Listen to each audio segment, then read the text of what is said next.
Chosen one, listen closely. Heaven has gone still for your sake. The shaking has stopped. The pressure that once made you question your strength has lifted. You stand now at the edge of what was once your battlefield. And though the smoke has not yet cleared, heaven has already declared the outcome. The voice of God moves through the silence, saying, "Congratulations. It's all over. You have endured the long nights, the false accusations, the moments when you wondered if your prayers even mattered. You have faced betrayal and heartbreak. Yet your spirit did not collapse. You bent, but you did not break. The fire came, and instead of consuming you, it purified you. Every disappointment carved room for divine glory. Every loss became an altar of transformation. For years, you felt unseen. The world measured your worth by visible victories. Yet heaven was shaping your soul in secret. What others called delay, God called design. Every closed door was divine redirection. Every heartbreak was holy construction. And now, as time itself aligns with divine intention, the season that tested you ends with heaven's announcement, it's all over. You may still see the remnants of the struggle, but they no longer have authority. The pain has lost its voice. The fear has lost its grip. The tears you cried in silence have reached heaven's throne, and God has decided the chapter of suffering is closed. According to what is revealed in the book of Revelation, chapter 21, verse 4, He will wipe every tear from their eyes. There will be no more death or mourning or crying or pain, for the old order of things has passed away. That is what is happening right now in your spirit. The old order has passed away. The things that once drained your strength no longer have access to you. The season that demanded your tears has reached its end. Heaven is rewriting your story with joy. And God Himself is removing the evidence of your sorrow. You see, when God declares something over, it is not simply finished, it is fulfilled. The lessons have been learned, the trials have done their work, and the weight of endurance has produced glory within you. You no longer walk as the wounded, you rise as the restored. The fire you survived becomes the light that guides others. The scars on your heart now testify of divine protection and resurrection. For so long you asked, "When will it end?" And heaven replied in silence. But now, the silence breaks with a sound that shakes eternity, the sound of victory over your life. The unseen realm rejoices, because what once opposed you no longer stands. Angels have begun their procession, declaring over your destiny, the battle is over. The victory belongs to the chosen. Look back for a moment, not in regret, but in recognition. Remember the pain that almost crushed you, the confusion that made you question your calling. You thought you were being buried, but God was planting you. You thought everything was falling apart, but heaven was aligning the pieces. Every delay prepared you for this divine announcement. The war in your spirit has ended. Now peace begins to rise like the sun after a storm. The same hands that held you through the dark are now lifting you into light. The same God who permitted the storm has commanded it to cease. The thunder of His authority speaks over your life. It is finished. You don't need to strive anymore. You don't need to explain your pain to those who never saw your prayers. The season of proving yourself is over. From this point on, your presence will speak louder than your words, because divine favor will begin to clothe you like a mantle. What once was loss now becomes legacy. What once was pain now becomes power. Chosen one, lift your head. The weight is gone. The night has passed. The sound of heaven's victory song is surrounding you now. God did not forget you. He was finishing what he started. You are not at the end of your story. You are standing at the beginning of your manifestation. The wilderness is behind you. The promise is before you. This is your confirmation, the one your spirit has been waiting for. You do not need another sign. This is it. God is speaking through this very moment to tell you the struggle has served its purpose. The season of tears has accomplished its work. The chains have fallen. The walls have cracked. And your name has been written among the victors. Take this breath. Feel the weight lift off your chest. The ache that once sat in your spirit dissolves under the sound of divine finality. Heaven has spoken. Congratulations. It's all over. If this message resonates deep in your soul, don't hesitate. Like, share, and subscribe so that this word may reach others standing where you once stood. Let your comment below be your declaration of faith. Comment 777. You sit within the quiet. And for the first time in what feels like eternity, the silence no longer feels threatening. It breathes around you, gentle, vast, alive. Every sound that once haunted your nights has faded. The war cries in your mind have fallen still. This is not emptiness, it is peace. The kind of peace that does not ask questions, that does not need proof, it simply is. You realize now that God's presence was never limited to noise, visions, or miracles. His presence was in the pauses too. It was in the moments when you thought he was gone. But he was simply whispering softer than your fear could hear. In this stillness, your spirit finally understands what your mind could not. God was always here. The Spirit spoke through the prophet Jeremiah. Chapter 31, verse 25. For I have given rest to the weary and joy to the sorrowing. Those words settle deep into your soul. You feel them wrap around your heart like a quiet promise: rest for the weary, joy for the sorrowing. You are both of those things. Aren't you weary from the fight, sorrowful from the loss? Yet now, that divine exchange begins. Weariness turns into rest, sorrow turns into joy. Not because circumstances have changed yet, but because your heart has. You are no longer running. You are no longer reaching in desperation. For so long, you fought to keep your head above the flood. But the waters have receded. And now, standing upon dry ground, you finally breathe freely. Every inhale is a hymn of gratitude. Every exhale is the release of old pain. This silence isn't punishment, it's recovery. The battlefield inside you has been cleared. The smoke that clouded your faith has lifted, and where destruction once stood, peace now builds its temple. You can almost sense heaven watching in reverence, as if even the angels pause to witness this holy calm covering you. You used to wonder why the world grew quiet when you needed answers most. But now, you know, God needed to empty the noise so you could hear his whisper. He needed to end the chaos so you could feel his stillness. He needed to remove the crowd so he could speak to you alone. Silence has become your sanctuary. You have walked through the valley, and now you rest beside still waters, not because you escaped the storm, but because the storm has fulfilled its purpose. It has made you listen. It has made you strong. And now, in this sacred quiet, you begin to remember who you are.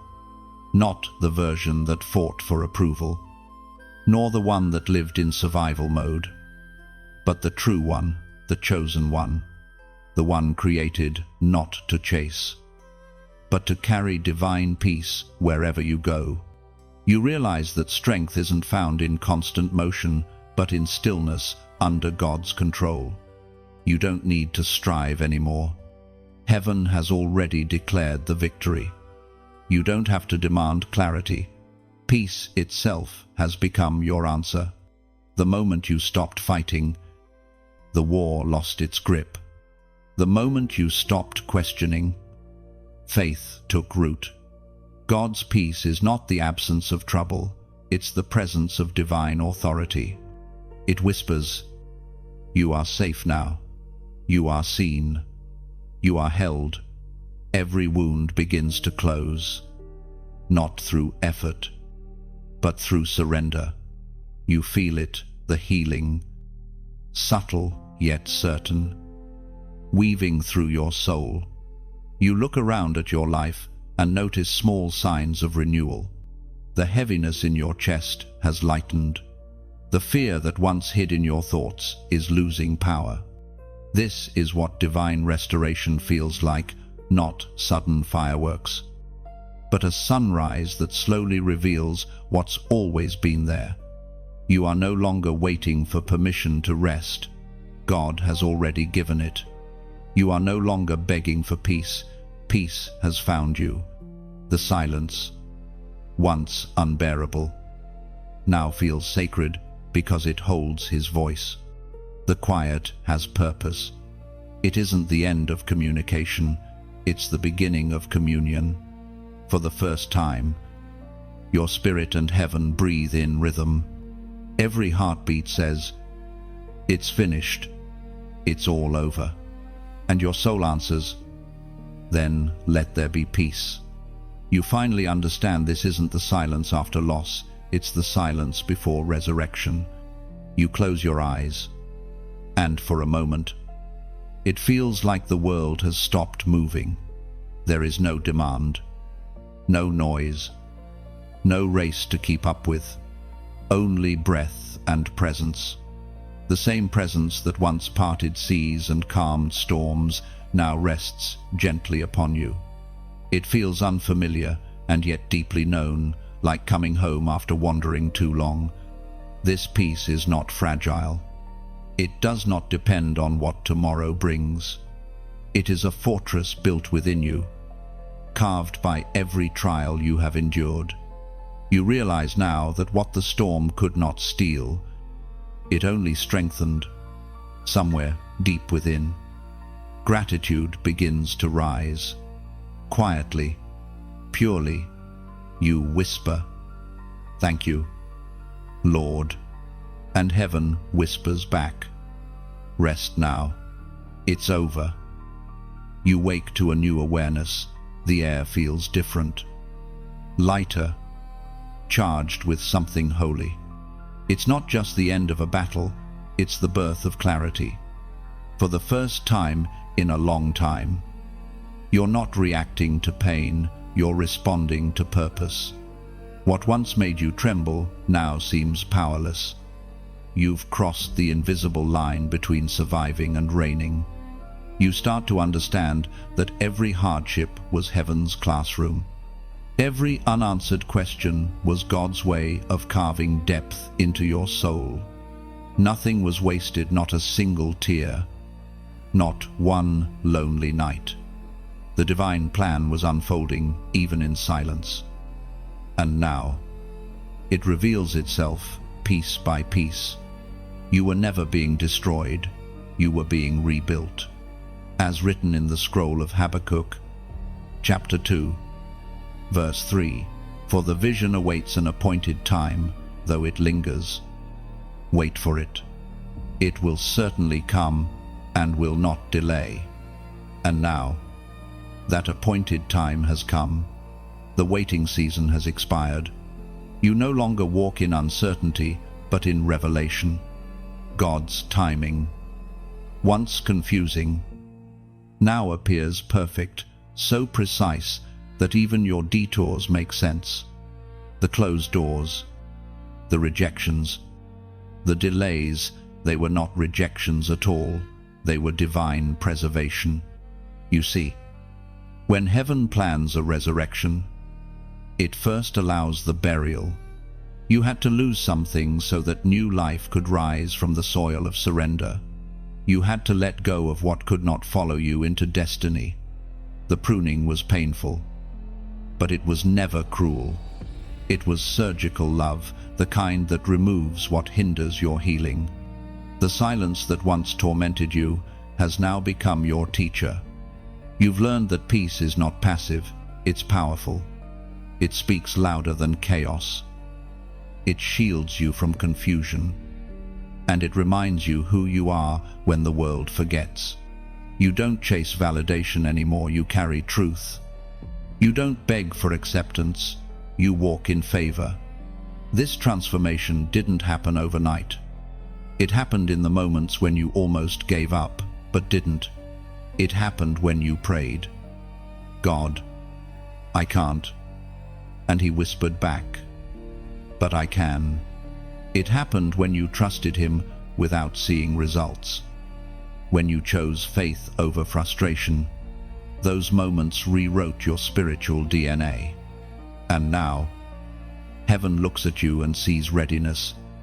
You are no longer being tested, you are being trusted. The things that once intimidated you now await your command. The authority within you has matured. You no longer speak as one who hopes, you speak as one who knows. There is a quiet confidence rising from your spirit, the kind that darkness cannot counterfeit.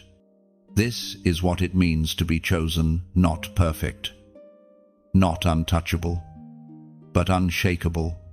You have been through what others could not survive, and you have come out carrying light. Every scar tells a story. Every story carries oil, and that oil, your testimony, is what empowers others to rise. The pain you thought disqualified you has actually crowned you. You are not carrying wounds anymore, you are carrying wisdom. The apostle reminds us in his letter to the Corinthians, chapter 15, verse 57, "But thanks be to God, who gives us the victory through our Lord Jesus Christ." Yes, victory.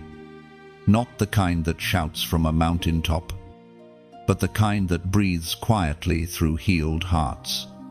Victory that doesn't need recognition because it already has revelation. You are walking proof that grace wins. And now, heaven invites you to seal this revelation. Let it not just pass through your ears, but anchor in your heart. Declare it with faith. Even if your voice trembles, say it, type it, release it. Let your spirit agree with heaven's decree. Comment, "I am free." Write it not as a hope, but as a declaration.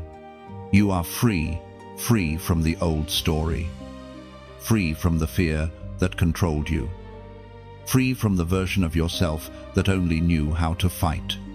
Freedom isn't something you earn, it's something God already wrote into your identity. When you type those words, you echo heaven's truth back into the earth. Let the world see what victory in silence looks like. You don't need to explain. Your peace speaks loud enough. The evidence of your deliverance isn't in what you say, it's in what you've become. The waiting has ended. The proving has ended. The striving has ended. Heaven looks at you and calls you finished work. When you type those words, it isn't just a gesture, it's a prophetic act. You are aligning your spirit with heaven's verdict. Every letter becomes a declaration that chains are broken, that your past no longer owns you. You are speaking in agreement with the God who already called you victorious. So, let your fingers write what your heart now believes. Let the digital space carry your confession of freedom into the unseen realm. Heaven reads what you write. Comment, "I am free." Because when you declare it, you don't just say it, you step into it. The enemy that once roared against you has gone silent. The shadows that used to stalk your peace now linger at a distance, powerless to touch what God has already claimed. You sense it deep within. The tides have turned. The darkness that chased you has grown weary, and the light within you burns too brightly for it to remain. The fight that once defined your days has become a testimony instead of a threat.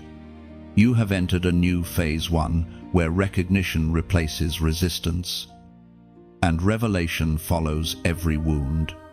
What you once called failure now reveals itself as strategy. God never lost control. He was orchestrating victory through every seeming defeat. The collapse of the old was not the end, it was divine construction in disguise. You see now that the enemy's power was always borrowed time.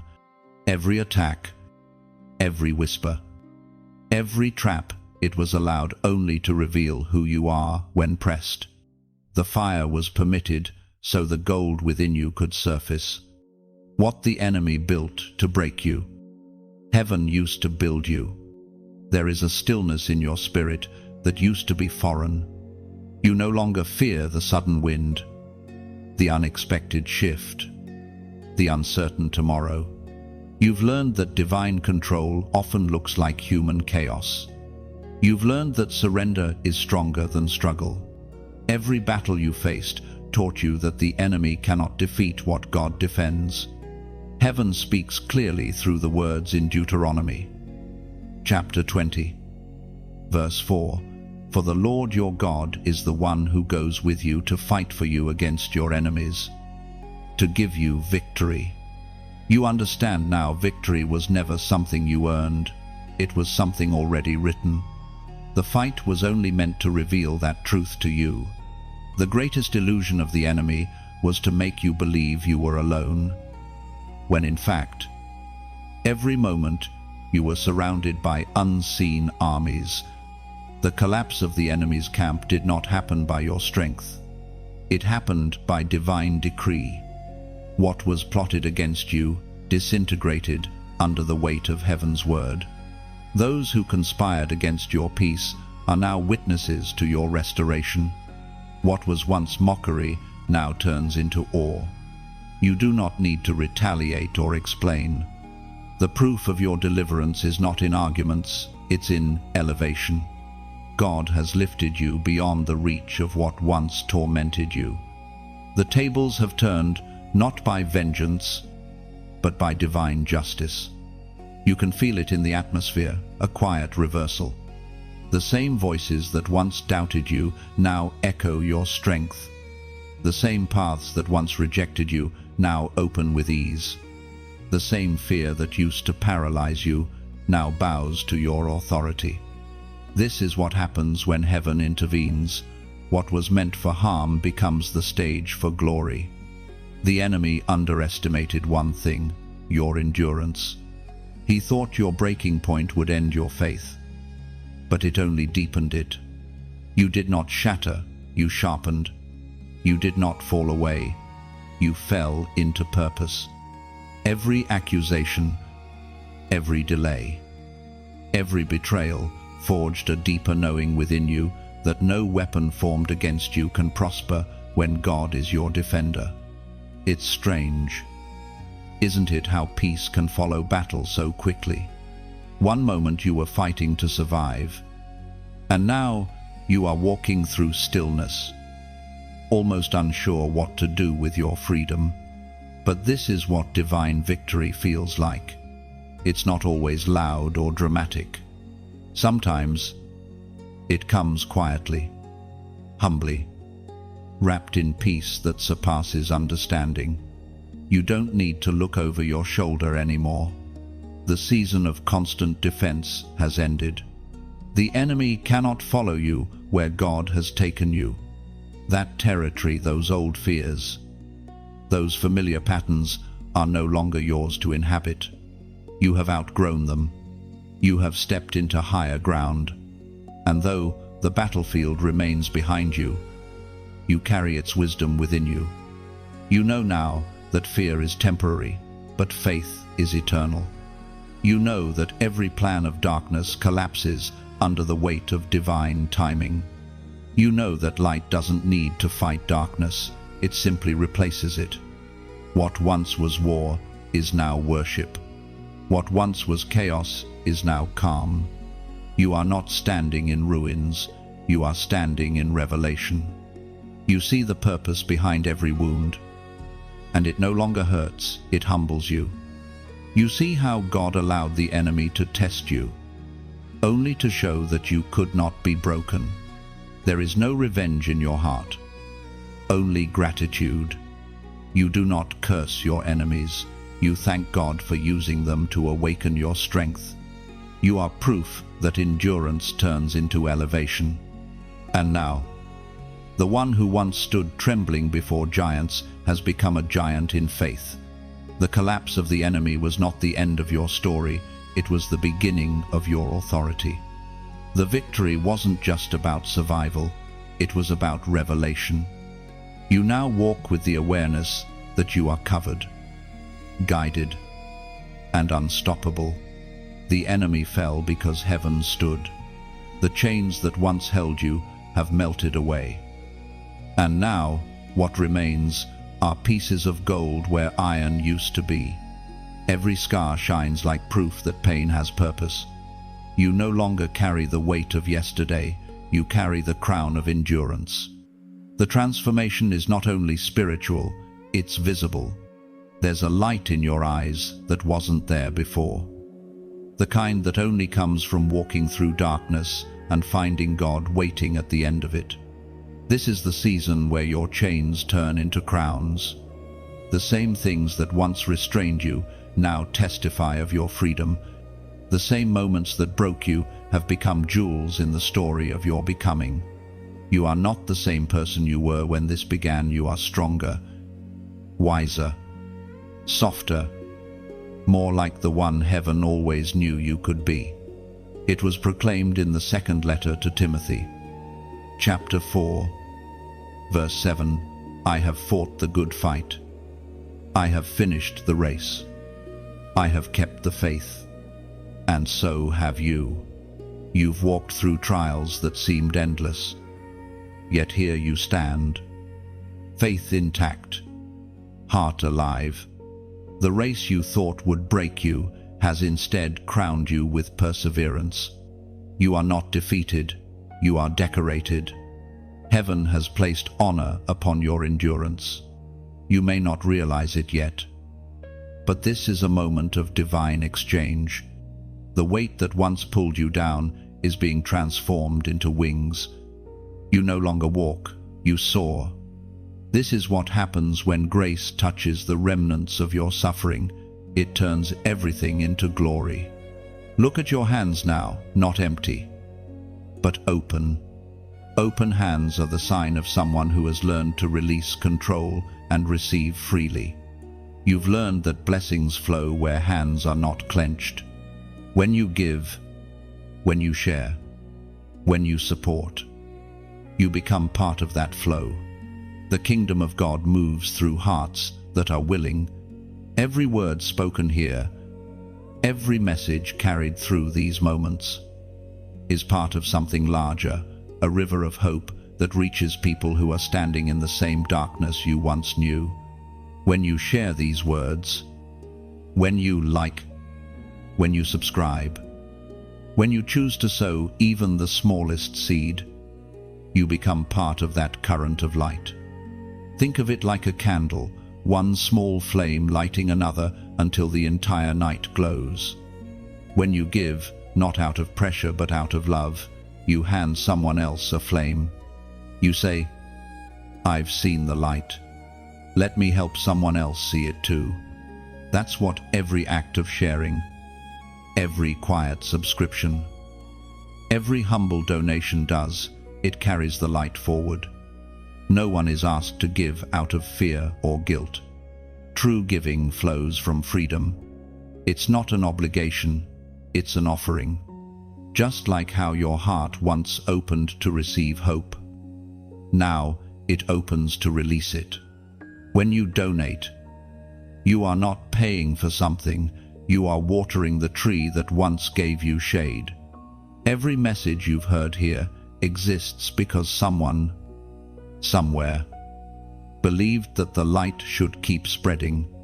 You're not being asked to carry a burden, you're being invited to keep the flame alive.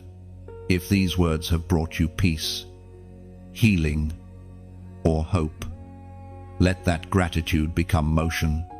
Like, share, and subscribe, not for recognition, but to help another weary soul find what you found. And if your heart feels stirred to go further, to sow into the work that keeps this message alive, do it from love, not obligation. Think of it as lighting a lantern in someone else's night. You may never meet them, but your light will find them. That is how heaven multiplies kindness. It never dies. It only transforms. Every act of giving, no matter how small, becomes a ripple that travels far beyond your sight.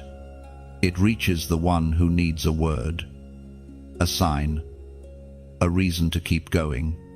It whispers, "You're not forgotten." That's what your support does. It keeps heaven's whisper reaching further. You are not giving because you owe something. You are giving because you overflow. You are not supporting out of duty. You are responding to gratitude. When you share this message, when you bless this work, when you give what you can, you are letting that echo travel farther. As this section closes, breathe and reflect. You have finished one part of the journey, and you wear its victory quietly, like a crown only heaven can see. This chapter marks a sacred turn from being carried to becoming a carrier of light. Every like is a whisper that says, "Let this word live." Every share is a seed of hope. Every donation is a candle passed to another heart in darkness. Together, these small acts form the crown of countless victories yet to come. You have fought the good fight, and now, through you, the flame keeps burning.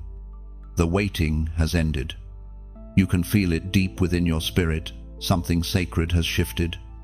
The heavens, once silent, are now alive with motion.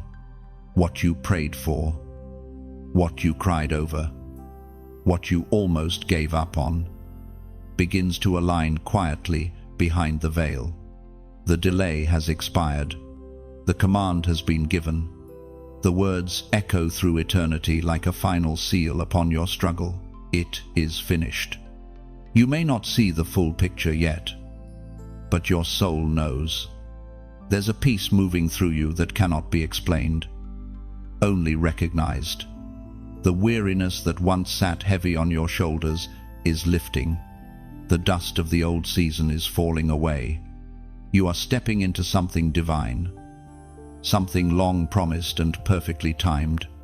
The prophet Isaiah recorded in chapter 60, verse 22, "When the time is right, I, the Lord, will make it happen."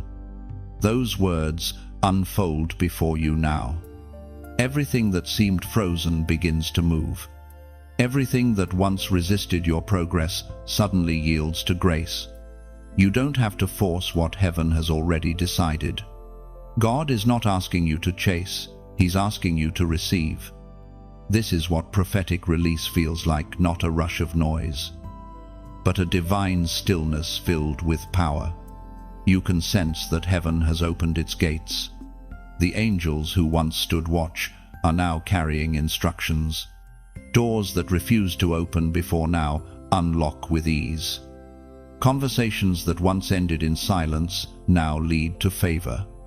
The timing has turned in your favor. The delay was never denial, it was divine design. God was not withholding, He was preparing. He needed to ensure that when the blessing came, you would be ready to carry it with wisdom, not fear. You were not waiting on Him, He was perfecting something in you. And now, that perfection has reached its moment. You will soon see sudden shifts, situations changing without explanation, opportunities resurfacing, people returning not to test you, but to witness what God has done. This is not a coincidence. This is divine timing made visible. There's something powerful about divine release. It feels quiet but unstoppable, gentle but irreversible. You can sense that this is not luck, not chance, but alignment. God's clock has struck your hour. As written in the Psalms, chapter 102, verse 13, "You will arise and have mercy on Zion, the time to favor her." The appointed time has come. Yes, it has come. You are living in the moment that heaven has appointed for your rising. What used to be heavy now feels light. The resistance has lost its grip. The night has done its work and now steps aside for dawn. This is your moment to walk differently, to breathe deeply, to believe boldly. Heaven is watching how you step into this release, not with anxiety, not with fear, but with quiet confidence. You don't have to prove that you deserve it. You just have to carry it well. Think of it as standing beneath a waterfall after a long drought. You don't need to beg the rain to fall, it's already pouring. You simply open your hands and let it wash over you. That's what this moment is. Heaven is pouring, and you are ready to receive. And as this happens, your spirit should respond not with worry, but with gratitude. The battle you thought you lost was just the beginning of a divine turnaround. The ending you feared was actually the start of a new story. Now the heavens whisper to you, rest. It's your time. If you feel this word stirring in your soul, let your heart agree with it. Do not analyze it, embrace it. You've waited. You've trusted. You've endured. Now it is time to see. Type this as a sign of faith, not as ritual, but as alignment with heaven's timing. Let your comment be your confirmation to the unseen realm that you receive what has been released. Comment 444, and as you do, may heaven mark that act of obedience as your declaration that the waiting is over. You are stepping into what was once impossible. The appointed time has arrived. And you, God's chosen one, stand in the center of divine fulfillment. When you type those numbers, you are not just leaving a comment, you are echoing heaven's decree. Comment 444 is not for show. It's a prophetic sign that you agree with what God has already spoken. It means you are ready to align your steps with divine timing. To say, yes, Lord, I receive what you have prepared. Each number carries meaning. 4 represents foundation and completion. Writing it 3 times declares that heaven, earth, and your spirit are now in agreement. It's your way of saying that the waiting has ended in every realm. So, type it with faith. Let your fingers become your prayer. Let heaven see that you believe. Because when you write 444, you are not hoping anymore, you are declaring that what was promised is now fulfilled. You begin to notice it quietly. Things once lost are returning. What was taken, what slipped away, what you thought would never be restored begins to move toward you again. It doesn't arrive with noise or drama, but with the calm assurance of divine order. The season of loss has met its opposite, the season of return. For so long, it felt as if your prayers were thrown into the wind, scattered without direction. You gave love, time, and faith, and often received silence in return. Yet heaven was never deaf.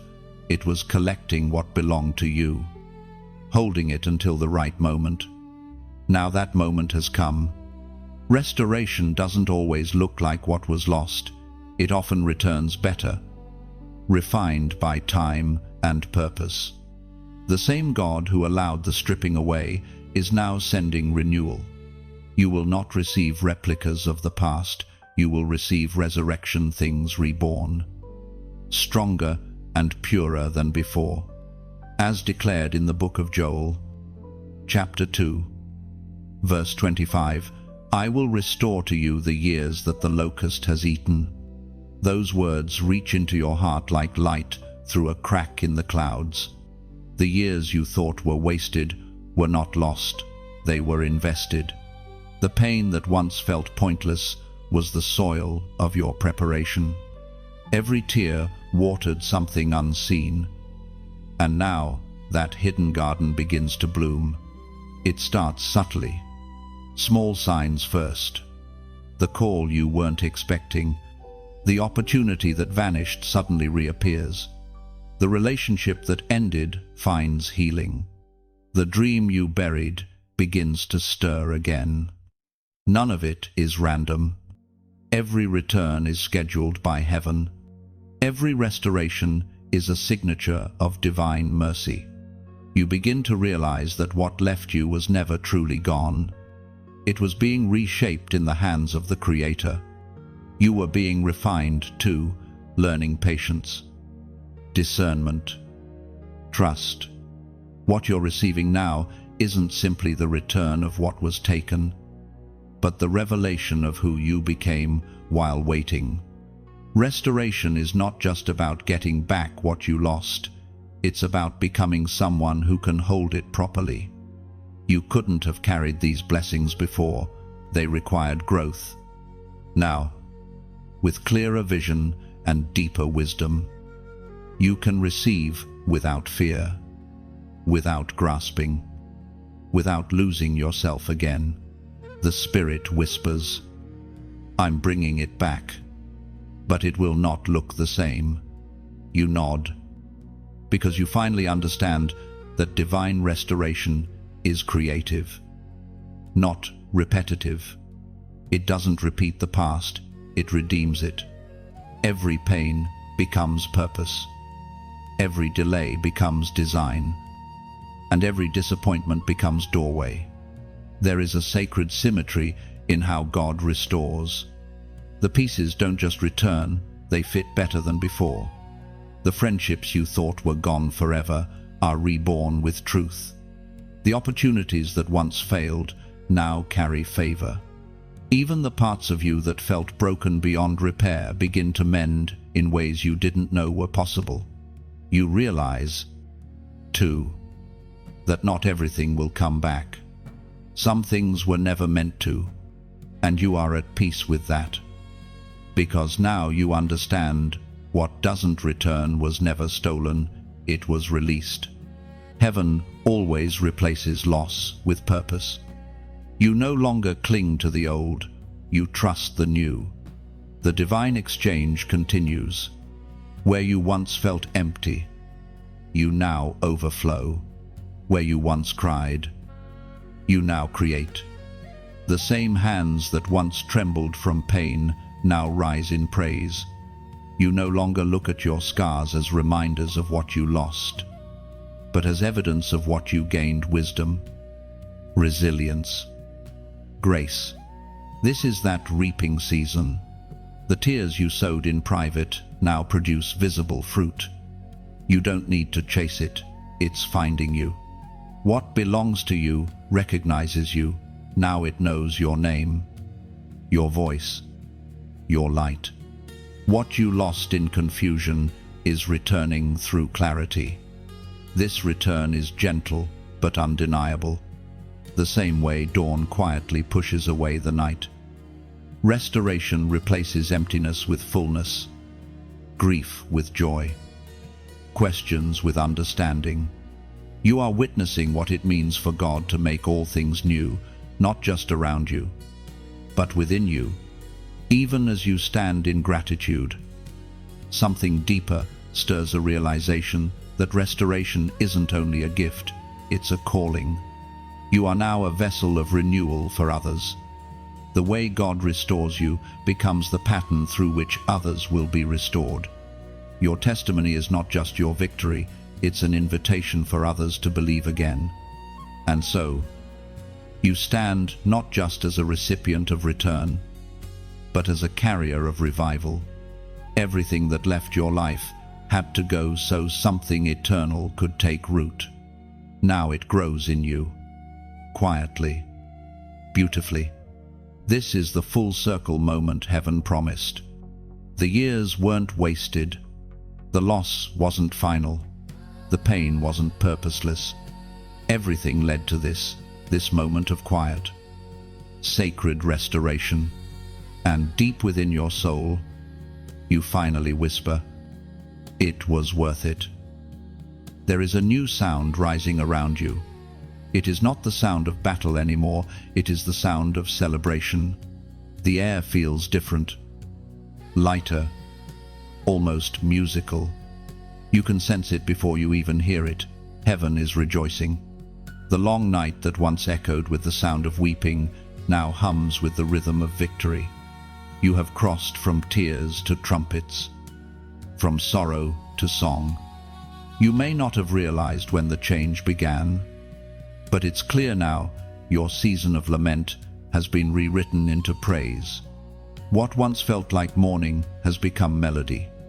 The same voice that cried out in pain now carries a tone of gratitude. The silence that once weighed heavily on your chest now vibrates with joy that feels supernatural, unforced, effortless. As recorded in the book of Psalms, chapter 30, verse 11, "You turned my mourning into dancing, you removed my sackcloth and clothed me with joy." That verse is no longer just a line of scripture, it's your lived reality. God has taken what was heavy and transformed it into lightness. He has changed your atmosphere, shifted your heart's rhythm, and dressed you in garments of gladness. You can almost feel the divine hand upon your shoulder, not to push or correct, but to lift you into freedom. There's something sacred about joy that comes after suffering. It's deeper, quieter, richer than happiness that depends on circumstance. This joy does not need reason, it is born from revelation. You've discovered that even in the hardest moments, God never left. His faithfulness carried you when your strength was gone. And now, that same faithfulness wraps around you like music. You begin to see beauty in places you once avoided. The streets that once felt lonely now feel open. The memories that once hurt now teach. The faces you thought you'd never smile around again begin to feel familiar, safe. You are living proof that divine joy isn't about forgetting pain, it's about finding purpose within it. Every tear was a note in the symphony God was composing. Every pause was a breath before the crescendo. You didn't know it then, but the sorrow was shaping your sound. And now, the same pain that once silenced you has become the foundation of your praise. You can almost imagine heaven conducting the orchestra of your life, each memory, each struggle, each triumph coming together in perfect harmony.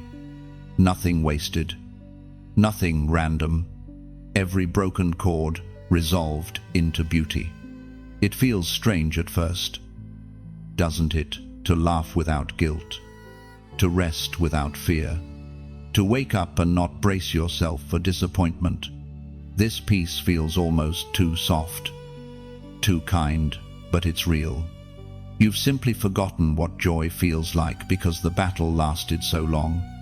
But joy remembers you. It finds its way back to your heart like sunlight creeping through a window you forgot was there. The people around you may not understand how you can be joyful after so much pain. But that's because joy after sorrow isn't logical, it's spiritual. It's not built on circumstances, it's born from surrender. It's the product of saying, Even here, I will praise.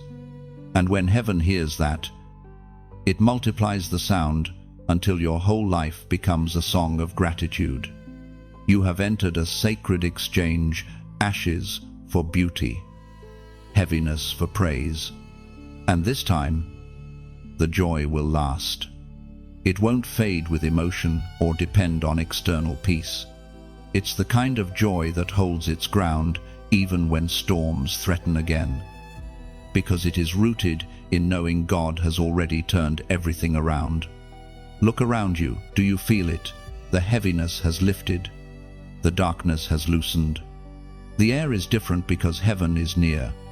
You don't need to shout to celebrate. Your peace is the loudest victory song. The way you carry calm in chaos, the way you smile without knowing what comes next, that is worship in its purest form. And even as the music of joy surrounds you, you realize that this isn't just about your happiness. Your transformation becomes testimony. Others will look at you and hear the melody of deliverance. Without words, your life will tell them, God still restores. God still turns mourning into dancing. This joy is contagious because it's divine. It doesn't come from what you have. It comes from who you've become. You've been reshaped by mercy, rebuilt by grace, and retuned by hope. The same God who allowed your tears now uses them as the rhythm for your rejoicing. So you lift your head, not in pride but in praise. You walk lighter. You breathe deeper. You move with rhythm again. The valley has become a dance floor. The ashes have become confetti. And heaven's trumpet sounds softly through your soul, declaring that what was once broken now sings. Your tears didn't end your story. They scored it. And the sound that now fills your life is proof mourning was never the conclusion. Joy always was. You feel something sacred stirring inside you, a mantle being placed upon your shoulders. It is not the weight of struggle, but the weight of authority. You have been through the refining, through the silence, through the storms. Now heaven trusts you with restoration. What was once broken in your life has become the anointing you now carry for others. You used to ask, why me? Now you understand. It was always about purpose. You were chosen to carry what others could not endure. You walked through fire not only to survive, but to come back carrying water for those still trapped in flames. Every trial that once drained you now fuels the oil flowing from your spirit. As written in the book of Isaiah, chapter 61, verse 7, instead of your shame, you will receive a double portion, and instead of disgrace, you will rejoice in your inheritance. The promise was always restoration, not partial, but double. You can sense that your life has become proof that God restores more than He removes. You carry a mantle now, invisible yet undeniable, and it changes the atmosphere around you. People begin to see peace where there used to be pain. They hear strength when you speak softly. You no longer need to explain. Your presence tells the story. The mantle of restoration does not make you loud, it makes you steady. It's not about power, it's about peace that others can feel when you walk into the room. You carry something eternal, now the fragrance of mercy. You are not defined by what you lost, but by what you carry because of it. Every heartbreak, every setback, every wound was training. You learned how to rebuild in ruins. You learned to pray in drought. You learned to keep faith alive when hope seemed impossible. That is the kind of authority heaven cannot teach in comfort. It's only born in hardship. Now, your very existence becomes an altar.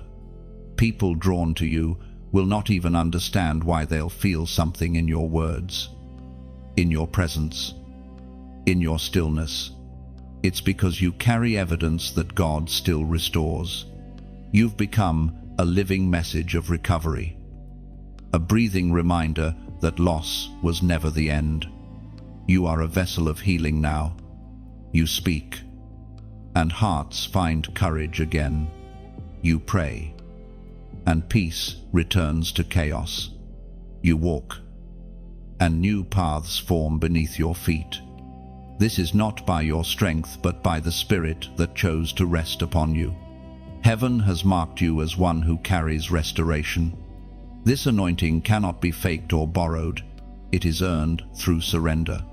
The oil on your life flows from brokenness, redeemed. That is why what once hurt you now helps others. That is why what was taken from you has multiplied in meaning. God trusted you to go through it so He could bring others out through you. It's not about position or recognition. It's about compassion.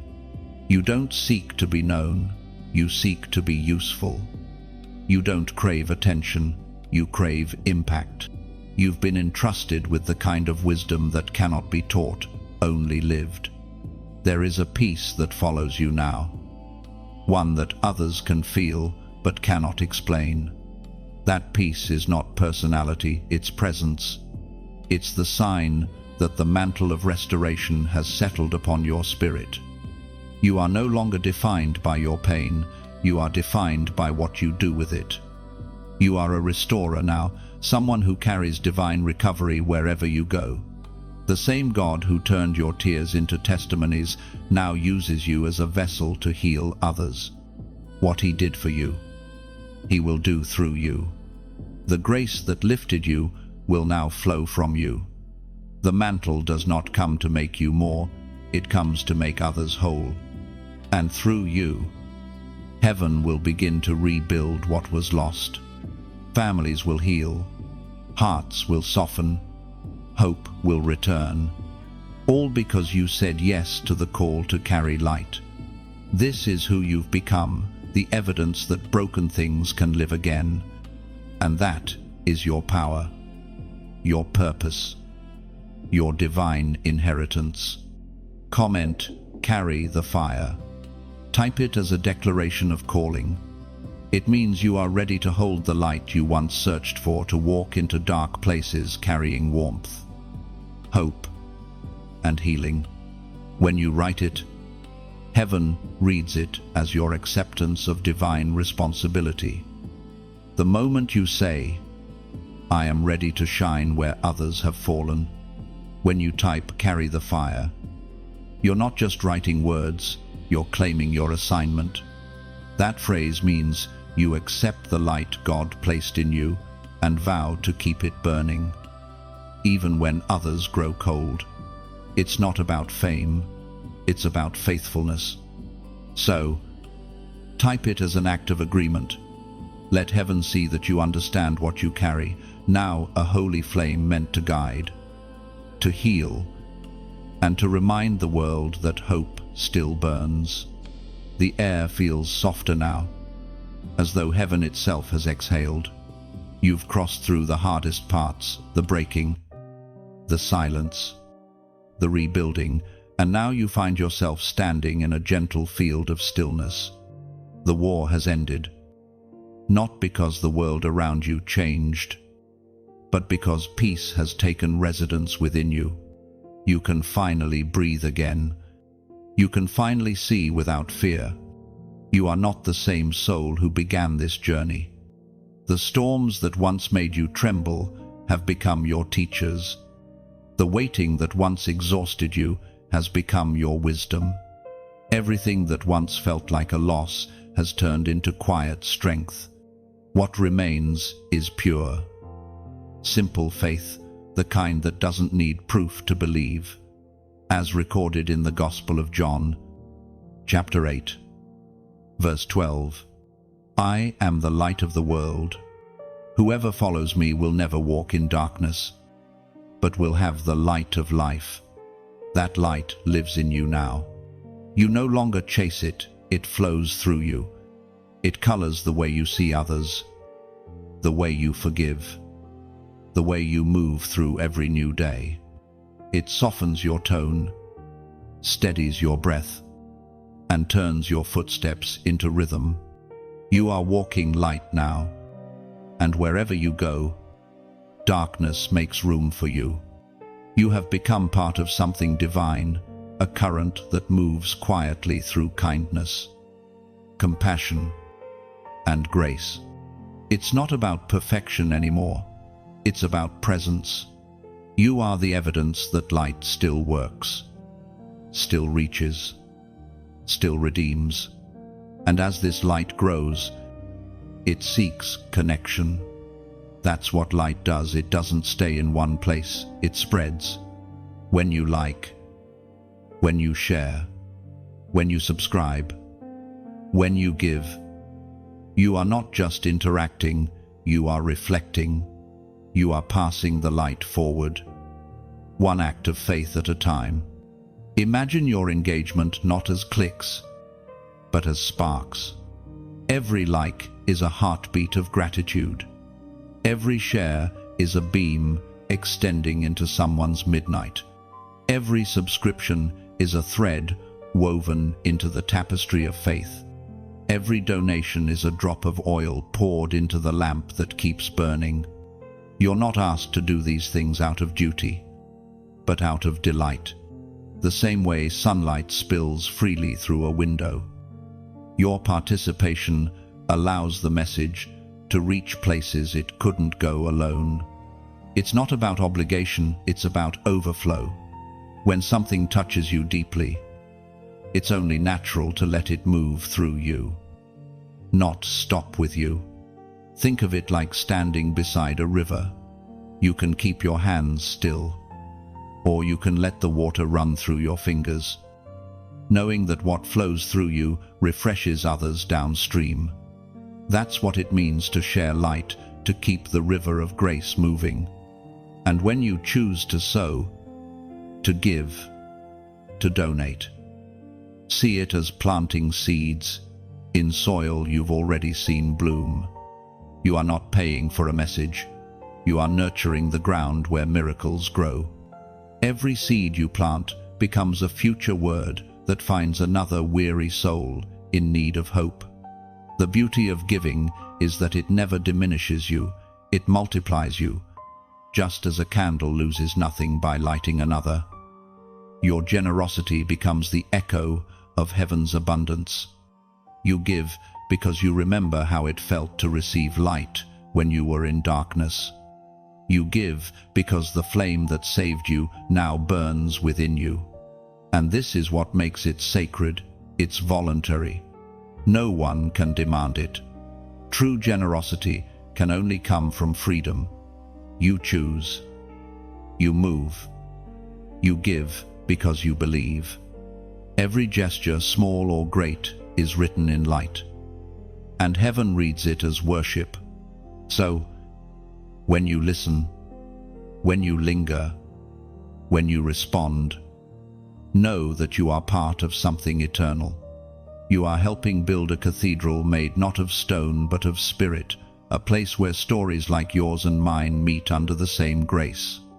You may not see all its walls, but you are one of its pillars. Every kind word, every act of sharing, every offering becomes part of that invisible architecture of hope. And long after this message ends, the light you carried continues to travel through timelines, through voices, through hearts that will never forget how it felt to be found again. You are no longer just the receiver of miracles, you are the messenger of them, the one who keeps the fire alive, the one who waters what once watered you, the one who keeps the story glowing for others to find their way. So let it move through you freely. Let the light that found you flow from you. Let your heart, your hands, your words become part of the living flame. Because when love travels through willing souls, it never fades. It multiplies again and again, until the world begins to glow. And as you step forward, you realize the light was never meant to stay within you. It was meant to overflow quietly, steadily into every life you touch, reminding the world that hope, once awakened, becomes impossible to extinguish. There comes a moment in every chosen life when the veil lifts, and the hidden story behind the waiting is revealed. You have arrived at that moment.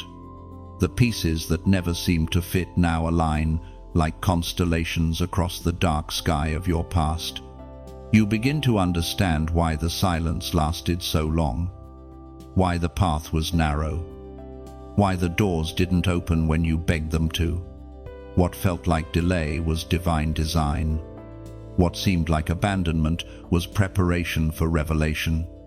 God was not punishing you, He was protecting what He planted. There were seasons when He hid you, not because you were forgotten, but because you were becoming like a seed in the soil. You were buried so that something eternal could take root. The darkness that once felt suffocating was the very environment that allowed your purpose to grow unseen.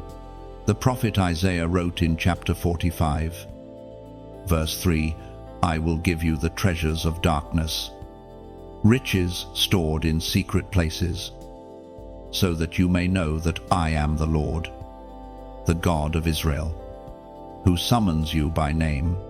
Those words breathe life into your understanding. What once felt wasted now feels sacred. You realize that the hidden years were not empty, they were incubating divine treasure. Every disappointment was chiseling away what was temporary to reveal what was eternal. You were not losing time, you were gaining depth. Now, as the veil lifts, you see how every struggle connected to something greater. That unanswered prayer that broke your heart, it protected you from lesser things. That opportunity that slipped through your fingers, it made room for the one that fits your destiny perfectly. Even the silence, so heavy and cold, was heaven's strategy to strengthen your spiritual hearing. You have lived long enough in shadows to recognize light when it appears. You can now discern what is from God and what only looks good for a moment. That wisdom did not come cheaply.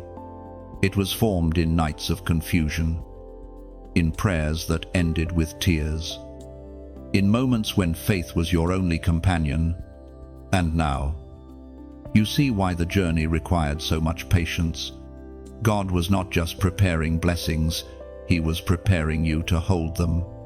The old you, the hurried, fearful, doubtful version could not have carried what's now coming.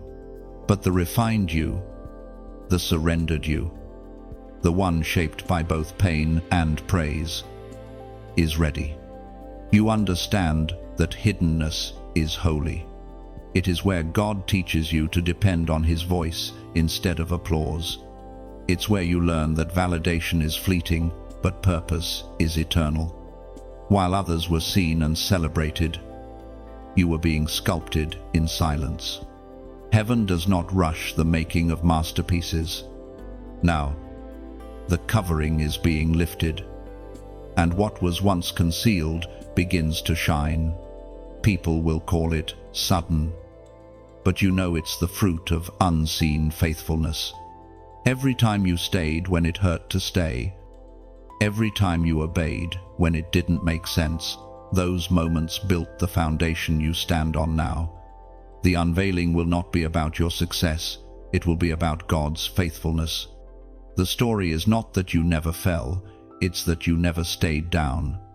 The story is not that you never cried, it's that you never stopped believing. The revelation of your journey will inspire others, not because you are perfect, but because you are proof that grace sustains. And in this unveiling, something else happens. You begin to love the hidden places. You stop resenting them and start cherishing them, because they became the womb of your wisdom. You understand that God does His best work away from the spotlight. what he grows in silence. No storm can uproot. You walk now with quiet confidence, knowing that timing is no longer your concern. Everything unfolds in divine order. What you once tried to control now flows effortlessly. You no longer chase moments, moments find you. You no longer beg for visibility, visibility comes to serve purpose. This is what revelation feels like, not loud, but luminous. The fog that once clouded your understanding clears, and you see how even pain carried instruction. Every wound had meaning. Every detour carried direction. The unveiling is not the end of humility, it's the reward of endurance. You have been faithful in private, and now heaven honors you in public, not with noise, but with recognition that can't be denied. Your light, once hidden under layers of waiting, shines naturally because it was forged in truth. And as you walk forward, you carry gratitude for both the mountain and the cave, for both the applause and the silence, because now you understand they were never opposites. They were the same stage, under different lighting, preparing you for the fullness of your calling. You no longer fear the unknown, it has become your sacred companion. The mystery that once frightened you now feels like promise. You trust it, because you've seen God move beautifully through uncertainty before. You can feel movement again, not the chaos of battle, but the harmony of divine order. It's as if heaven has sent out an invisible signal, and everything meant for you has begun to respond. You don't have to force anything anymore. The doors that once resisted you now open on their own. The favor that felt far away suddenly finds you. You're not chasing blessings now. Blessings are chasing you. There's something different in the air, an unseen coordination between heaven and earth. Angels moving at divine command. You may not see them, but their presence is tangible. You sense their nearness in moments of calm, in whispers of reassurance, in the peace that settles over you without explanation. The battles that used to drain you no longer require your energy, because heaven itself has taken over. As revealed in the book of Psalms, chapter 91, verse 11, "For he will command his angels concerning you to guard you in all your ways." That promise surrounds you now. You are no longer unguarded. Every step you take is covered, every plan watched over, every path cleared before you even begin to walk it. You are not walking alone, you are walking under divine escort. Sometimes the protection doesn't look like what you expected. It's not always visible deliverance. Sometimes it's redirection. The no you received was an angel blocking the wrong path. The delay you didn't understand was an invisible shield keeping you from disaster. Heaven's intervention often hides itself behind disappointment, because faith must learn to see protection even in detours. And now, those detours make sense. You realize that the people who left your life were part of the pruning that made room for divine partnership. The opportunities that fell apart cleared space for the ones that align perfectly with your calling. The timing you once questioned was God's way of making sure you didn't arrive too soon. You have entered a season where your spirit is guarded, not just guided. The weight that once crushed you can no longer reach you. The spiritual battles that once tormented your mind now dissolve before they begin, because light surrounds you. Angels stand watch where fear once lived. You can feel it even in your rest, the absence of anxiety, the return of peace. Your sleep has become deeper, your thoughts quieter, your spirit lighter. That's what divine protection feels like. It's not loud or showy, it's steady and complete. And while angels move on your behalf, your part is simple: trust. Trust that you are covered. Trust that you don't have to control outcomes anymore. Trust that every unseen movement in the heavens is working for your good. This protection is not temporary, it's covenantal. It's part of your identity as one chosen by God. You are not shielded because you are perfect. You are shielded because you are purposed. Heaven knows what rests on your life, and it will not allow it to be stolen. Even when you face small battles now, your perspective has changed. You don't panic, you pray. You don't question, you stand. You've seen too much of God's faithfulness to doubt His defense. You understand that angels are not distant beings, they are near, active, and assigned. Every step forward is now an act of divine coordination. Every place you tread, heaven treads with you. There is power in that awareness, a quiet boldness that grows when you finally understand nothing formed against you will ever stand. You no longer need signs to prove you're protected. The peace in your heart is evidence enough. You've become fluent in the language of faith, believing what you cannot see, resting in what you cannot explain. That is maturity in the spirit. So, when you walk into rooms, remember, you don't walk in alone. You carry presence.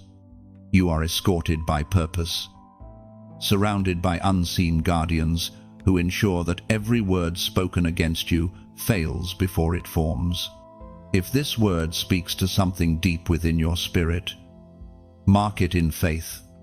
Let heaven recognize your agreement through a simple act of declaration. Comment 8,888. It is your way of saying, I know I am covered. The number becomes more than digits, it becomes a seal of faith, a symbol that you trust the unseen forces working for your good. Heaven hears it, and angels respond. When you type 8,888, you're declaring that heaven's alignment surrounds you on every side. The number 8 carries the meaning of new beginnings and divine infinity. Writing it 4 times means that the circle of protection is complete: north, south, east, and west. Nothing can touch you. It's not superstition, it's symbolism. You are saying, God, I trust your covering even when I cannot see it. The act itself becomes your agreement with heaven's movement, your spiritual signature on the promise of divine protection. So type it in faith, not as ritual but as revelation. You are marked by grace. And now the heavens move to confirm it. Your voice has changed. It carries a strength you didn't have before, a weight that silence has refined. You used to speak from pain, now you speak from peace. You used to defend yourself, now your words defend others. The same mouth that once trembled with doubt now releases truth with steady grace. Heaven has restored what the world tried to silence your voice. There was a time when you felt unheard, unseen, dismissed. You spoke, but your words seemed to disappear into the air, swallowed by indifference or misunderstanding.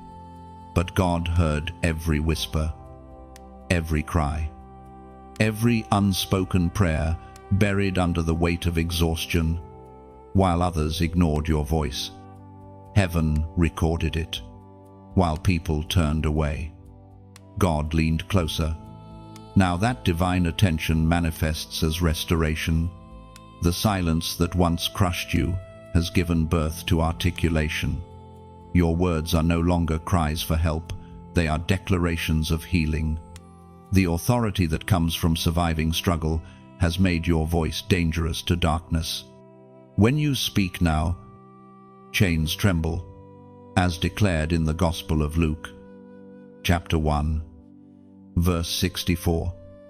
Immediately his mouth was opened, and his tongue set free. And he began to speak, praising God. That is your story.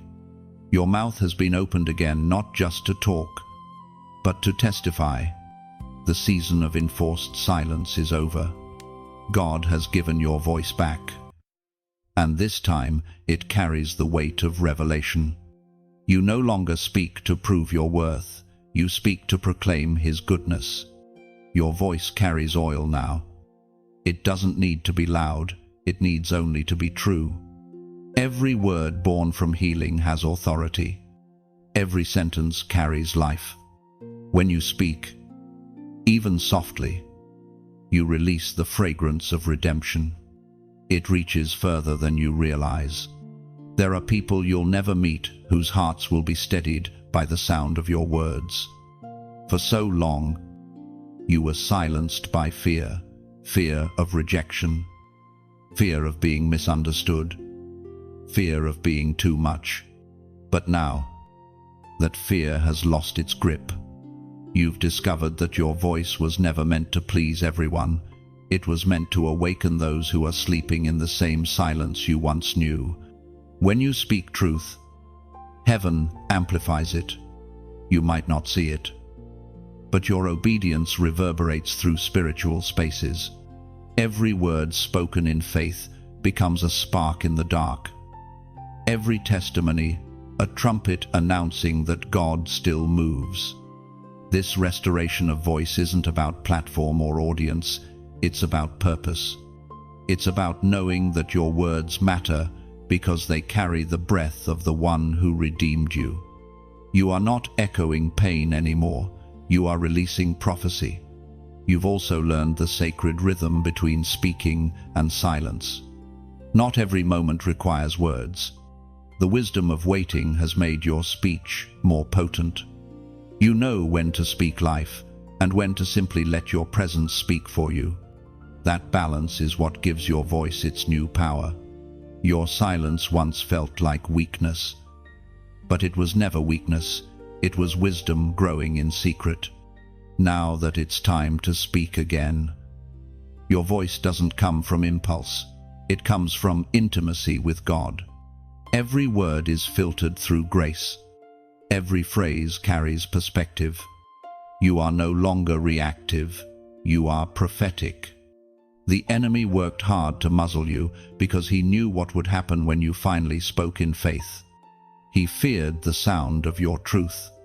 And now that your mouth has been opened, he cannot silence it again. You speak, and light moves. You speak, and the past loses power. You speak, and those still trapped in confusion hear the sound of freedom. The beauty of this restoration is that it's not loud or boastful, it's sacred. It's the gentle strength that flows when pain has been turned into purpose. You no longer speak to be heard, you speak because you've heard from God. And that makes every word holy. Every conversation becomes ministry. Every truth you share becomes seed. You've become a vessel of communication between heaven and earth, between grace and the hurting. Your voice is not just sound, it's substance. It's hope shaped into syllables. It's the sound of heaven filtered through the heart of someone who has seen darkness and lived to tell of light. This restoration of your voice is the completion of something divine. You have come full circle, from silence to sound, from suppression to declaration. And now, when you speak, you don't just fill space, you fill souls. Your words are not just heard, they are felt. And every time they leave your mouth, they carry healing. Because your voice has become what it was always meant to be, an echo of heaven. Your voice now carries peace into places where chaos once ruled. Every word becomes a bridge, connecting broken hearts back to the certainty of divine love. Heaven doesn't just hear you anymore, it speaks through you. You've become both messenger and melody. a living reminder that silence was never the end. There is a holy turning happening, one that feels almost unreal. The tables that once leaned against you are now shifting in your favor. What was meant to harm you begins to serve you. The balance of heaven has realigned, and justice that once seemed distant now draws near. You can sense it in your spirit. This is the great reversal. For a long time, it felt as if your efforts disappeared into emptiness. You did good and received evil. You showed loyalty and met betrayal. You prayed for others while they spoke against you. But heaven saw every injustice, every misjudgment, every act of quiet endurance was recorded. God was not ignoring your pain, He was storing it as evidence for this moment. The ancient words recorded in Romans chapter 8, verse 28, "And we know that in all things God works for the good of those who love Him, who have been called according to His purpose." That truth now breathes through your life. The very things that once pushed you down are becoming the steps that lift you higher. The rejection that once stung now makes sense. It redirected you toward protection. The betrayal that once broke you created space for truth to enter. The suffering that nearly silenced you gave your voice depth that cannot be imitated. You are walking into a season where what was unfair will be undone not by vengeance, but by divine correction. Heaven does not forget. It waits until the appointed time to reveal what was hidden and to restore what was taken. That time is now. You begin to see it around you. People who once dismissed you are forced to recognize the favor upon you. Situations that once seemed irreversible suddenly shift without warning. Those who misjudged you begin to realize the truth, not because you proved it, but because God revealed it. Divine reversals are not loud, they are precise. They come quietly, humbling the proud and lifting the faithful. When God reverses a thing, He doesn't do it to embarrass others, He does it to exalt truth. You are living in that exaltation now, not because you fought for it, but because you stood when others walked away. You didn't need to defend yourself, heaven defended you. You didn't need to prove your purity, time revealed it. You didn't need to curse those who wronged you, their own choices exposed what words never could. This is how God works. He lets the truth rise naturally, like dawn breaking through the last shadow of night. The reversal is not just external, it's internal. You no longer feel resentment where pain once lived. Instead, there's compassion. You look at those who hurt you and no longer feel bitterness. You see them through the eyes of mercy, understanding that their actions were lessons that shaped your maturity. You have learned that forgiveness is not weakness, it's wisdom. The tables turning are not just about circumstances, they're about identity. You once felt like a victim of life's chaos, but now you walk like a vessel of divine justice. You have become steady because you have seen how God turns ashes into beauty with precision and grace. Reversal doesn't always mean returning to the past. It means redemption of the story. Some doors will reopen, not for you to enter again, but for you to see how much you've grown since they closed. Some people will reappear, not to resume their role, but to witness what you've become without them. Every return serves revelation, not regression. The way you move through this season matters. Walk humbly. Don't boast in the reversal, rest in it. Let gratitude be louder than vindication. Let peace be stronger than pride. You are not here to prove anyone wrong, you are here to prove that faith never fails. The joy of this reversal is knowing that you never had to manipulate it. You simply stayed faithful, and faithfulness summoned favor. You learned that the universe bends toward divine justice, not human effort. And when God decides the tables must turn, no hand can stop them. This is not revenge, this is redemption. This is not payback, this is purpose restored. What the enemy meant for harm, heaven has rewritten as victory. What once humiliated you will now honor you. What once drained you will now sustain you. And through it all, you carry no bitterness, only awe. Because now you see the wisdom in the waiting, the mercy in the mystery, the grace in the reversal. You realize that the tables didn't just turn, they were always meant to. This is the fulfillment of what you once prayed for through tears. It has arrived quietly, gracefully, like sunrise, unavoidable, undeniable, unstoppable. And as you stand in the light of it, you whisper, not with pride, but with wonder, "Now I see why it had to happen this way." You stand taller now, though you don't remember deciding to. It's as if heaven itself has straightened your spine, lifted your gaze, and whispered, "Walk like one who has overcome.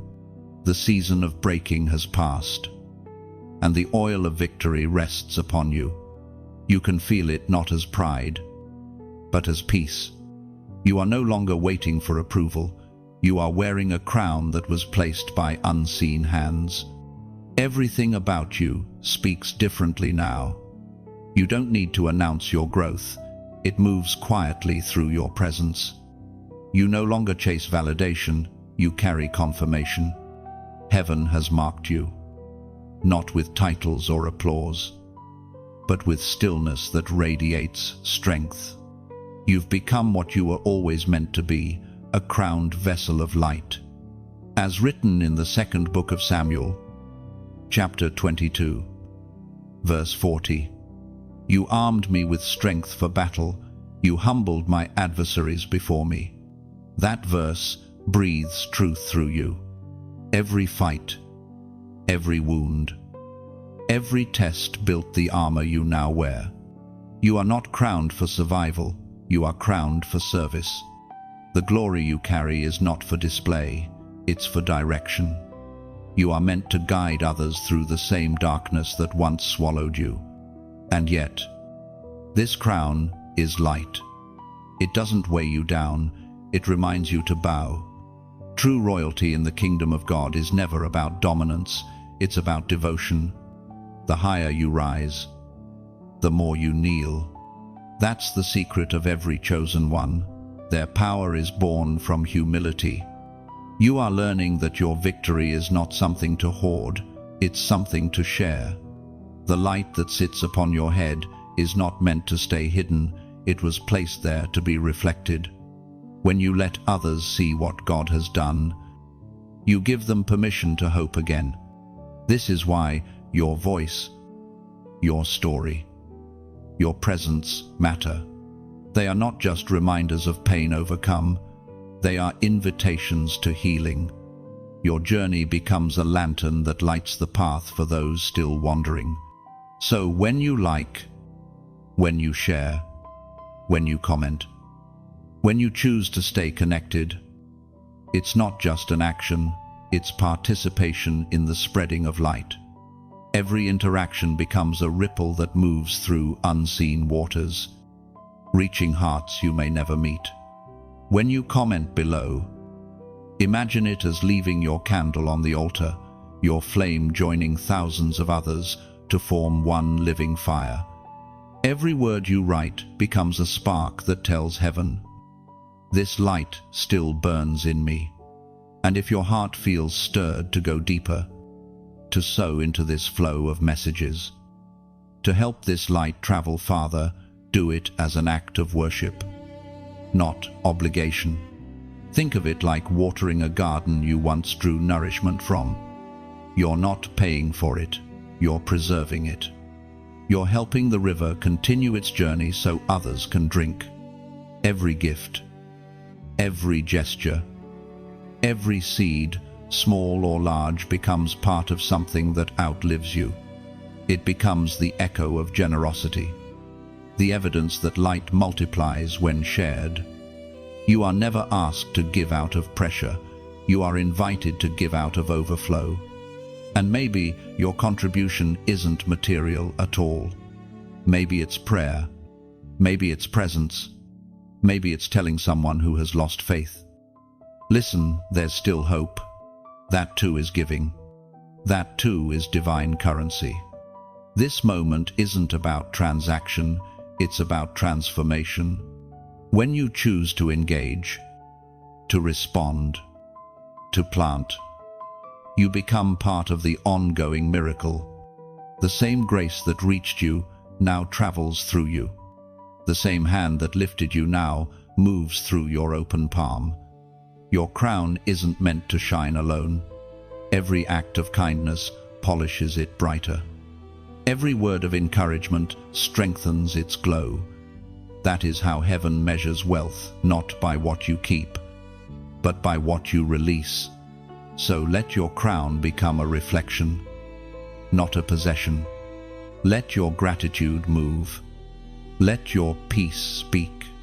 When you share, when you subscribe, when you give, you're not supporting words, you're extending light. And the beauty of it is this: you don't do it because you must, you do it because something inside you recognizes the same fire that once found you. You give not from emptiness, but from the joy of knowing what it feels like to be restored. Each like becomes a heartbeat. Each share becomes a bridge. Each comment becomes a candle. Each donation becomes a river. Together, they make the world a little brighter. You are crowned for this: to shine, to share, to sustain, to remind the world that hope isn't gone, it just needs a willing heart to carry it forward. So go ahead. Let your gratitude become movement.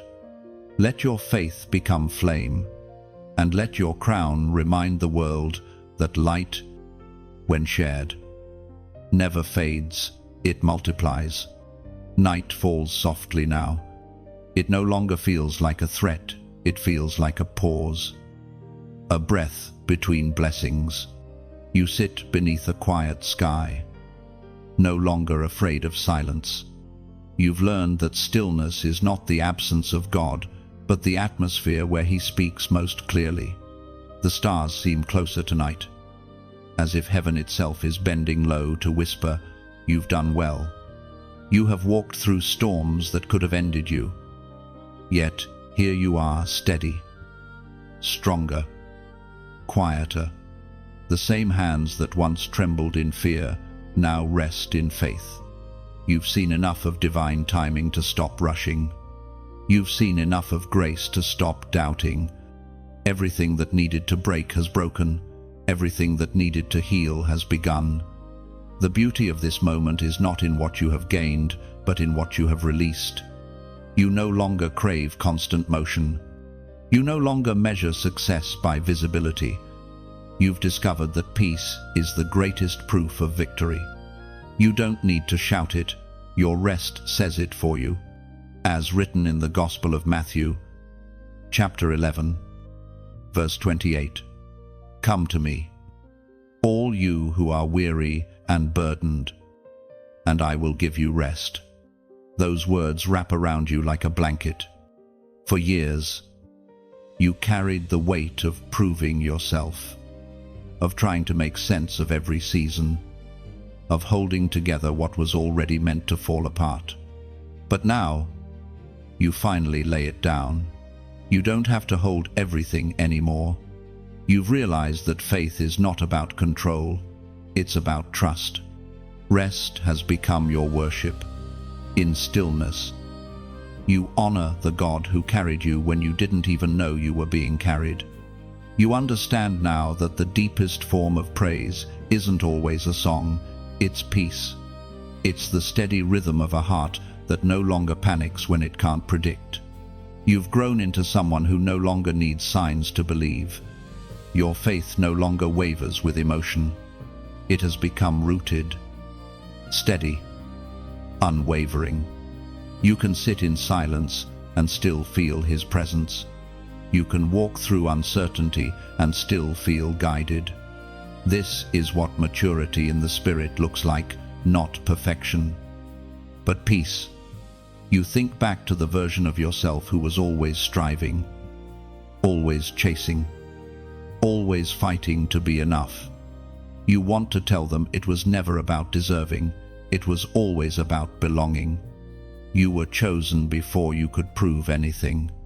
You were loved before you could perform anything. You were saved before you even realized you needed saving.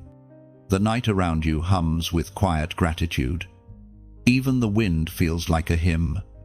You breathe deeply, feeling the rhythm of grace in every exhale. Everything that used to feel heavy now feels sacred. The scars that once ached have become reminders of mercy. You trace them gently, knowing they no longer mark your pain, they mark your survival. You begin to realize that this rest is not an ending, it's a doorway. The stillness is not the absence of movement, it's the preparation for the next. Like soil resting between harvests, your spirit is gathering strength for what's coming. You're not stagnant, you're being renewed. Sometimes, renewal looks like nothing. It feels like waiting. But in that waiting, unseen roots grow deeper. In that quiet, God fortifies what He intends to flourish. You are being strengthened silently for what your eyes have not yet seen. Peace doesn't mean there won't be storms again. It means you now know how to stand in them without drowning. You have learned how to trust even when the sea rises. You no longer panic when the wind shifts, because you know the one who commands it. You've also learned that rest does not mean retreat. It means realignment. You are being repositioned, not paused. Heaven never calls a halt without reason. Every still season carries divine intention, the gathering of clarity, the preparation of opportunity, the quiet before release. You are resting. Yes, but you are also listening. You hear faintly the sound of something approaching, not danger, but destiny. The horizon is dark, but it's not empty. It holds something new, something promised, something you have been unknowingly walking toward all along. So, you sit with it. You don't rush it. You don't resist it. You just breathe and let the peace of this moment fill every corner of you. This is sacred ground, the space between what was and what will be. And as you lift your eyes to the starlit sky, you whisper softly, "If this is rest, I receive it." And heaven answers back, not in thunder, but in stillness. Because sometimes the loudest miracles happen in the quiet. You rest, not because everything is perfect, but because your soul finally trusts the one who holds what you cannot control. That is real faith. In stillness, you become whole. Every breath becomes a prayer, every heartbeat a hymn. Peace is no longer something you seek, it's who you are. The horizon is different now. It glows with a kind of light you haven't seen before, not blinding, but golden, gentle, alive. It feels like dawn after a long night, like the world is exhaling after holding its breath for years. You stand at the edge of a new beginning, not as a wanderer anymore, but as one who knows the way home. This is not the same you who began this journey. That version was fragile, searching, uncertain, but every step, every heartbreak, every silence has shaped something unshakable within you. You carry a peace that doesn't depend on circumstance, and a strength that doesn't need recognition. What was once broken now stands whole. What was once confused now walks with clarity. You look back and see it all clearly, the paths that twisted, the doors that closed, the nights that felt endless. None of it was wasted. Each chapter had a reason. Each delay had a lesson. You were never wandering without purpose. You were walking through divine choreography. Every loss led you closer to truth. Every disappointment emptied your hands for something greater. As spoken in the book of Revelation, chapter 21, verse 6, "It is done. I am the Alpha and the Omega, the beginning and the end." Those words feel like completion, like a seal upon your story. You realize now that endings are not punishment, they are proof that something has been fulfilled. The circle has closed, but not in sorrow. It closes in peace.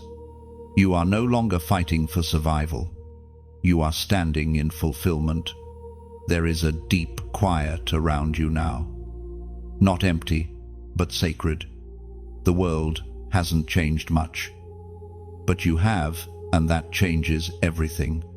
The noise that once distracted you now passes by without effect. The opinions that once wounded you no longer find entry. You have become untouchable in spirit. Not by pride, but by peace. You can finally smile without remembering pain. You can finally speak without fear. You can finally breathe without bracing for loss. You have learned to live not in reaction, but in revelation. Life no longer happens to you, it flows through you. The journey has taught you the rhythm of heaven's surrender. Trust, receive, rest, repeat. It's no longer about striving, it's about alignment. You've seen what happens when you stop forcing and start flowing. Things fall into place with divine ease because you have stopped wrestling with what was never yours to control. You have also learned the beauty of boundaries, not walls of fear, but gates of wisdom. You know now what deserves access to your heart. Not everything that knocks is meant to enter, and that discernment keeps your peace pure, your focus clear, your soul whole. The people around you will sense it too. They will see something in your eyes, a reflection of heaven's steadiness. You won't have to explain what changed. Your calm will speak for itself. You've become the kind of person who carries peace like a fragrance. The kind of soul that reminds others that God is still near. And maybe that's the greatest gift of all, not the miracles, not the victories, but the transformation of your being. You no longer chase the light. You've become part of it. You no longer beg for signs. You walk as the sign. This is what it means to be chosen, not to be perfect, but to be purified, not to be spared from storms, but to be strengthened by them. You have discovered that faith doesn't remove fire, it teaches you to walk through it without burning. As you stand now in the quiet after the storm, gratitude floods every corner of your soul. You realize that even the pain was mercy in disguise. Even the delays were protection. Even the endings were beginnings wearing different clothes. You are living proof that everything God starts, He finishes, and He finishes beautifully. You are the evidence that grace wastes nothing, that redemption rewrites everything.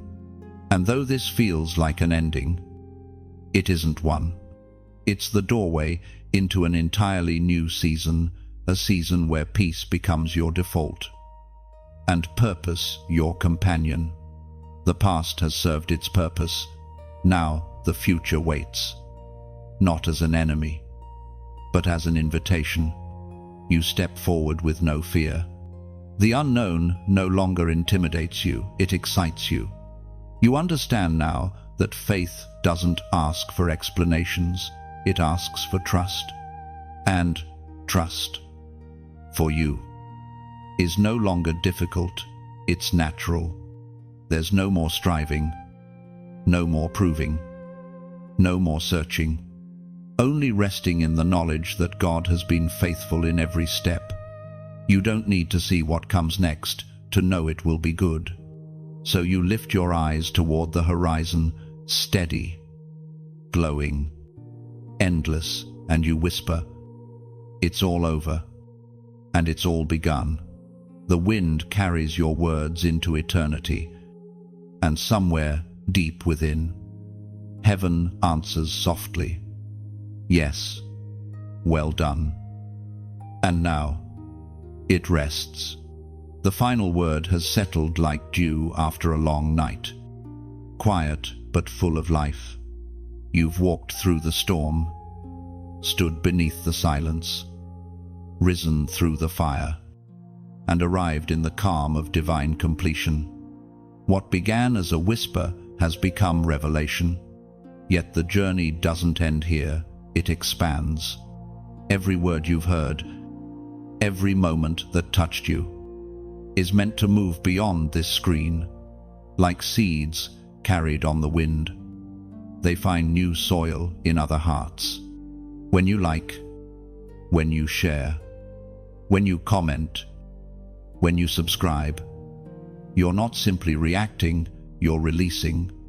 You're allowing what healed you to heal someone else.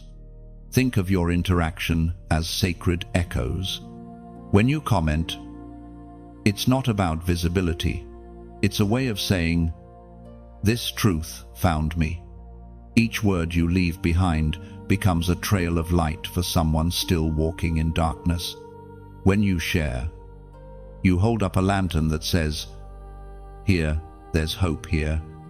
When you subscribe, it's your way of staying close to the fire, keeping your spirit within the warmth of messages meant to sustain your faith. And if your heart stirs to go further, to donate, to support the message that keeps flowing, see it not as a duty, but as devotion. It's like placing a small flame on an altar, a gesture that says, "Let this light keep shining for others." You're not giving to a person, you're giving to purpose. You're not just helping words exist, you're helping souls remember that they are not alone. So let this be your offering of gratitude. Let your engagement be your echo of faith. For the light that changed you grows brighter every time it's shared.